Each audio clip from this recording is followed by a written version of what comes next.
yo le dije, y no me hizo caso, y acá está el resultado. Como dicen los colombianos, ¿qué tal?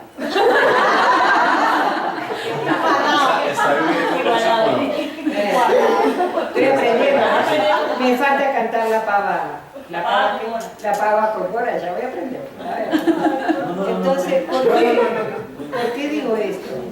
Porque independientemente del personaje que sea, y es un personaje estudioso del movimiento indígena, uno cree en estas líderes que si la gente no le hace caso a uno, es la gente la que está equivocada, ¿no? Entonces, creo que lo mejor que podemos aprender en el IPECAL es aprender de la historia. Para eso existe el IPECAL, para poder recuperar la memoria y aprender de nuestros errores. Por lo tanto, esta comunidad debería ser la comunidad de la pregunta. Para eso leímos Pedagogía de la Pregunta de Freire, para eso estamos trabajando todo el tiempo la escucha, Leckendorf, esta es la tierra de Leckendorf, acá está con nuestros colabales, amigos de David, y David, amigo personal de Leckendorf también, ¿no? Entonces, creo que hay que hacerle honor a la historia que nos trajo a tener que construir espacios alternativos como este, sobre todo con lo que nos está pasando en América Latina en este tiempo. Yo no creo que haya que ser humilde. Creo que la palabra humildad se llenó de falsa modestia. Me parece que hay que ser realmente un sujeto abierto al otro, como dice Melich. Estoy nombrando todos los textos que en el IPECAL se leen. Este espacio es más cerrado, no está tan abierto para todo el mundo. En la UNAM tratamos siempre de tener una convocatoria mayor, pero una vez al año pensamos que tenemos que juntarnos los que podemos encontrarnos para poder repensarnos en el IPECAL. Y también hacer una evaluación de proceso de lo que somos y hacemos. En términos de esto que ustedes plantearon tan sanamente, tan maravilloso. Sanamente digo en el sentido de tener la capacidad de retornar sobre sí. No estoy hablando sano de ir a la sala de primeros auxilios para que nos atiendan. Estoy hablando de la salud como una salud de otro orden, una salud de capacidad de retornar sobre nosotros para repensarnos juntos y poder tener la convicción de que acá estamos al servicio de los otros y no por sobre los otros, por más libros que hayamos leído, por más militancia que tengamos. Nos han pasado historias dramáticas a todos, y nos siguen pasando. En este país, volviendo a lo de Margarita, yo aprendí que la democracia, la modernidad y el ciudadano son, sobre todo en este país, digamos que son como la parte de arriba del país. El 80% del país funciona desde abajo. El 80% del país funciona desde abajo. Y así como este intelectual renombrado de izquierda no era capaz de escuchar el susurro de los de abajo, que no nos vaya a pasar a nosotros. Nosotros no somos una comunidad elitista. Y eso se practica en cada uno de los encuentros. Los octubres son como una prueba de calidad. Digamos que la prueba de calidad de la UNAM necesitó ajustes. Por eso hicimos estos círculos y por eso entre nosotros nos vamos mirando para poder decir, compitas, enganchémonos un poquito más y detengamos. El tiempo hay que detenerlo y hay que detenerlo en el otro y con el otro. Y eso hacemos en los círculos. El círculo es una manera de vivir, es una experiencia que nosotros tratamos de que quede como marca vital.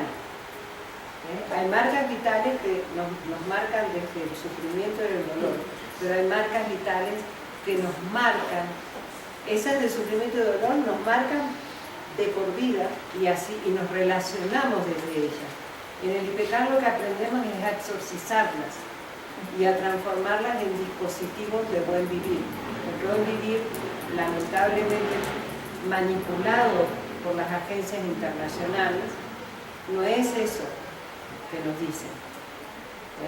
El buen vivir es esa práctica de vida cotidiana de retornar sobre nosotros, de estar con el otro, de escuchar, de poder cambiar nuestras prácticas, nuestras relaciones y nuestras representaciones en esa dinámica tremendamente compleja de estar siempre mirándonos para saber qué deseamos, pero juntos.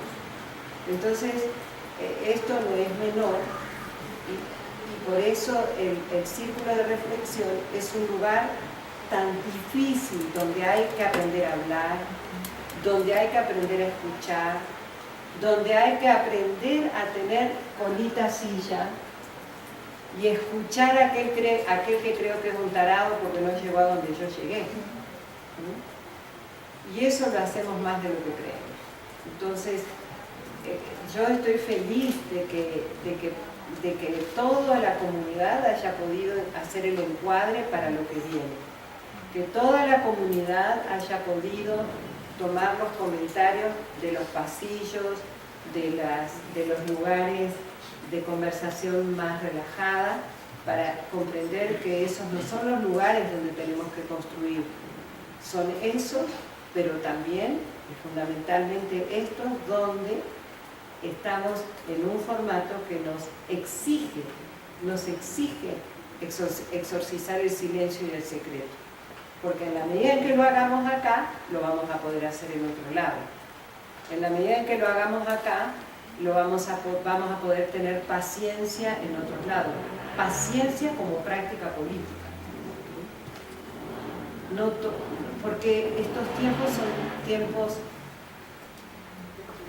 revueltos.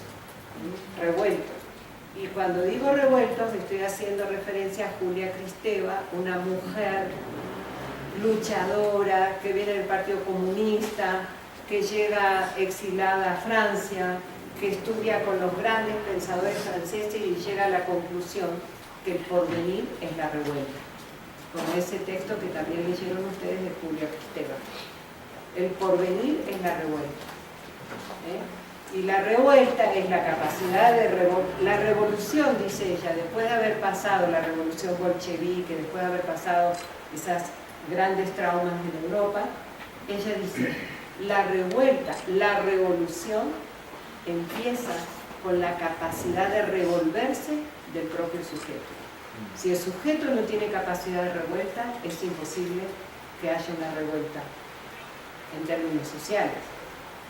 Como decía Severman, ahora no es tomar el Palacio de Invierno, ahora es tomar el propio palacio, que a veces parece ranchito. Es creernos que es un palacio. Entonces, yo estoy feliz y encantada porque una vez más se asume, vivimos la experiencia de que los encuadres no son de afuera. Lo que uno hace como coordinador es generar las condiciones para que se construyan los espacios, los encuadres, la vida. Pero uno no puede determinar desde afuera. Ya para eso tuvimos, por lo menos en Argentina, 30.000 desaparecidos. Entonces, que es mi lugar de aprendizaje. Cada uno tendrá su lugar de silencios que hay que exorcizar. Entonces, el tema, la cuestión de aprender a desaprender. Aprender de otras experiencias y estar dispuesto a aprender de las otras experiencias. Identificar caminos comunes, compartir miradas, escuchar y escuchar la realidad, escuchar la realidad, que no nos pase como este intelectual. Todavía el zapatismo sigue viviendo a pesar del intelectual, por suerte. Bueno, pensarse y repensarse constantemente. Y pensarse y repensarse no en un soliloquio, no en un espacio terapéutico o psicoanalítico que recupero, por supuesto, sino que pensarse y repensarse en las propias acciones de la vida cotidiana, cómo cada uno va a regresar a su espacio después de este compartir. Construir conocimiento de lo que nos ha pasado, esa es la forma práctica de construir memoria. Aprender a identificar ejes comunes. Si no aprendemos a leer América Latina, nosotros, nos van a seguir leyendo nosotros. Entonces, como me pasó con la apertura democrática, con perdón del Chile, pero no, en serio, y vos te debes acordar, yo recuerdo que en esa época, estoy hablando de los 80, 88, 89, en esa oportunidad yo pude viajar a Chile, trabajar con gente del colegio de profesores, viajé a Uruguay, trabajando también en el Ministerio de Educación con los uruguayos, estaba en Argentina, por supuesto, trabajando con las reformas educativas en Argentina, viajé a México. En cada país que iba, pero sobre todo en Chile, decían, porque nosotros vamos a plantear la gran reforma educativa, porque esto es inédito, por favor. Era un poquito dar la vueltita a la miradita así, ampliar, como dice Seneman, el ángulo de mirada.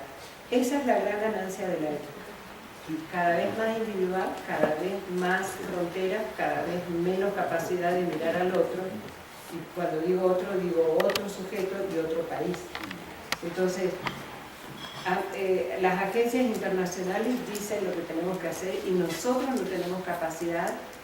Miren el eje del Pacífico. Chile, y me río con Carlitos porque sé que Carlitos está absolutamente fuera del eje, ¿no? Pero Chile, soy representante de Chile. No, soy el representante del Chile alternativo. Entonces, Chile, Perú, Colombia y México, alineados en el eje del Pacífico, tomando como modelo el capitalismo totalitario disfrazado de neoliberalismo. Entonces, si no aprendemos a descubrir nuestros ejes, no vamos a ser capaces de construir conocimiento histórico. Pero algo se ha movido con el movimiento estudiantil. Ah, sí, claro. Sí. Después nos tenés que contar, aunque sea en una disgregación de tu ponencia, qué pasó con la chica Camila, que pareciera que... Hoy día se habla de educación gratuita. 15 años atrás hablar en Chile de educación gratuita, te mandaban al infierno. Sí. Y hoy hay una educación real, efectiva. Al infierno real. Claro, no te mandaban al La infierno. chiquita esta música, la que le tiró el jabón de agua. nunca más se supo de ella. El tema, la otra cuestión que trajeron ustedes, la única forma de exorcizar el miedo es estando juntos.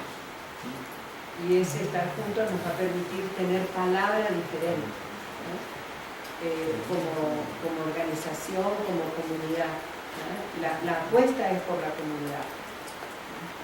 Hay un texto muy interesante de Franklin Kelamet que se llama Si yo vivo, tú vives.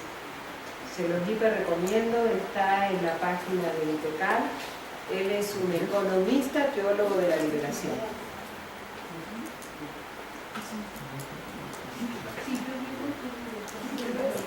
Si tú vives, yo vivo.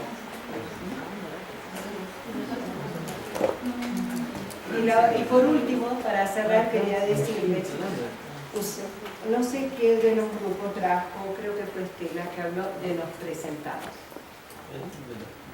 Nosotros creemos en una representación comunitaria. Nosotros nos presentamos acá, pero no somos nosotros solos los que estamos acá. No hacemos ¿cómo fue que dijiste? Una representación, ¿por qué dijiste? Que ahora hay una representación sin base, sin base, que se vota, No, usaste una palabra rara que yo no lo había escuchado. Me estás poniendo en una situación difícil igual que una del profe Selman. ¿Qué es lo que dijo? No me acuerdo. No, lo dijiste en la ponencia. Bueno, que es una representación vacía, porque la gente, imagínense en este país 144 millones de habitantes y los representantes que tenemos no sabemos a quién representan. Ah, el problema de la oligarquía competitiva. Oligarquía Tiene un competitiva. alto nivel de representación porque se vota una vez cada 4, 5, 6 años, pero es un muy bajo nivel de participación. Exacto. Entonces, claro, se llama oligarquía competitiva porque aparece como que hay una representación y no hay participación real. Eso es lo que Y no eso es somos. verdad. Eso es lo que no somos. Acá lo que somos es una representación comunitaria. Todo lo que está ocurriendo se está filmando para que los compañeros que no vinieron puedan estar en este encuentro. Encuentro que lo hicimos con esta representación comunitaria, que somos todos los que estamos acá. Porque muchos de los que están, por ejemplo, los bolivianos no pudieron venir por razones obvias, económicamente hablando. Moverse de Bolivia si es difícil moverse a otros países, no saben lo que es Bolivia. A pesar de que es un país que ha crecido muchísimo y que está, ¿qué podemos decir? De lo que ha cambiado Bolivia. Pero todavía, y con las nuevas políticas de cuidado, en fin, de crecimiento del país. Hay otros argentinos que no han podido venir, chilenos, Mario, por ejemplo, que no han podido venir, pero el que no puedan venir no quiere decir que los octubres no se hacen con las voluntades que podemos construir este espacio para que después los compañeros que no están puedan tener, incluso lo vamos a subir a la página. Iván, confiamos en Iván plenamente, sabemos que va a ser un trabajo magnífico. Ahora le conozco esa beta, pues él le decía que le conocía la beta divertida, pero esta beta me tiene totalmente asombrada. Entonces, lo digo porque cada una de las palabras que nosotros digamos van a seguir resonando en los compañeros que no han podido venir y en otros compañeros que sin ser del IPECAL están esperando lo que ocurrió acá. Eso es ser movimiento, no es solamente ser una red, porque ahora se habla mucho de red, pero ¿para qué? A veces hay redes donde participan 4, pero hay una representación de sellos y de instituciones que no garantizan absolutamente nada. Entonces, muchas gracias por este primer momento, gracias por el encuadre, gracias por comprender la dinámica de los círculos. Ser no parametral no es estupidez. Y lo digo en serio, porque lamentablemente se usa lo no parametral a cualquier cosa. Estamos tratando de sistematizar más. Esta experiencia es una experiencia en constante construcción y a veces no nos da el tiempo para escribir y publicar todo lo que querramos. Confiamos en nuestros doctorantes para que lo hagan, porque nosotros no siempre podemos hacerlo. Confiamos en la gente que se suma para que pueda sistematizar. Acá no es privatizar la experiencia, es comunitarizarlo.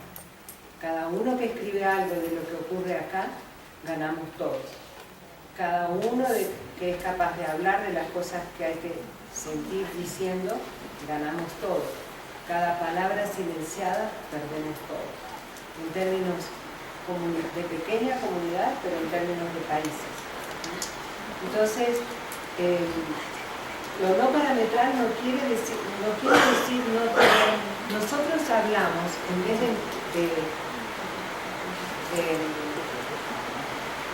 saliendo al paso de lo que Ale Honet dice, sujeto institucionalizado, sujeto normatizado y conciencia normatizada, hablamos de principios organizadores, que no es lo mismo que una prescripción.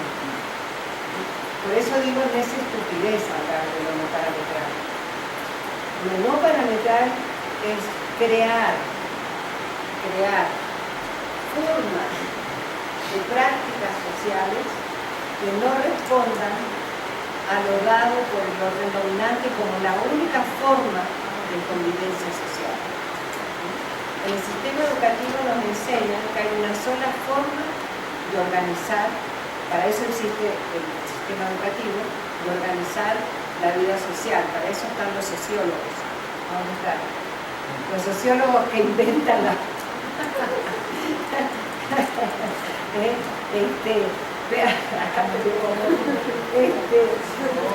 nosotros acá queremos organizar, por eso lo digo, porque si no pareciera ser pensar no parametral, como me ha tocado a mí ir a escuchar prácticas de maestras que se paran frente a los estudiantes y dicen, ¿qué quieren ver hoy? Y entonces después dicen, ¿no ves que no sirve lo parametral? Les preguntamos y no saben qué decir, ¿no ves? Hay que volver igual a darle línea. O sea, no pasa por ahí. No pasa por ahí. Pasa por ser capaces de hacer lo que hicimos ahora. Y no lo voy a extender más, lo que pasa es que estoy contenta. Espero que lo hayan. Si no estoy haciendo lo mismo, que critico. Pero quería poner en valor el trabajo que hicimos y también la comprensión teórica, metodológica de lo que hicimos. Paciencia como práctica política. Generar las condiciones para que la comunidad aprenda de sí misma. Acá no hay iluminados, hay principios organizadores a los cuales tenemos que ser fieles. No, fiel no me gusta la palabra, leal. Nada de ser fiel, está prohibido. Hay que ser leal. Entonces, creo que ahora vamos a poner en práctica lo que acordamos. Capacidad de preguntar, capacidad de escuchar, dejarse afectar por la palabra del otro, no comparar, porque si no, si yo comparo lo que el otro dice con lo que yo digo, siempre el otro le va a faltar. Hay que tener sabiduría para poder decir que al otro no le falta. Eso lo hacen los sabios. Como nosotros somos aprendices de brujos, de sabios, de hombres y mujeres de conocimiento, tendremos que empezar a escuchar, no a lo que el otro le falta, sino a escuchar en qué me complementa. ¿En qué me complementa? Porque por suerte no hacemos todo lo mismo. Entonces, pensar, abrirse a la escucha, pensando en qué me puede complementar, es realmente estar frente a un otro.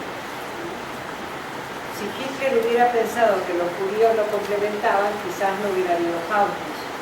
Si Videla hubiera pensado que los diferentes lo complementaban, no hubiera matado a tanta gente. Si Pinochet hubiera pensado en qué me complementa el enemigo, para poder pensar mejor proyectos de vida, tampoco hubiera pasado lo que está pasando. ¿Por qué lo digo? Porque como dicen los pueblos originarios, lo que es abajo es arriba, lo que es afuera es adentro. Y no vaya a ser que estemos construyendo, más que espacios de sabiduría, espacios de aplastamiento del hombre. Entonces, escucha clínico-crítica, ¿se acuerdan? Así se llama, escucha clínico-crítica. Identificar las cosas que no son comunes. Empezar a pensar los grandes problemas que vamos a tener que construir en cada uno de los círculos de reflexión. Retomar categorialmente los autores que leímos. Preguntarle al otro para que el otro retorne sobre sí y no para que vea que está equivocado. La revuelta como forma de convivencia. Todos estos son principios que ustedes, organizadores, que ustedes trajeron, que sirve para esto y que sirve para todo lo que hacemos. Bueno, creo que semejante discurso necesita un café, un recreo o algo, si no vamos a poder seguir, ¿no? Bueno, Un almuerzo no. Sí.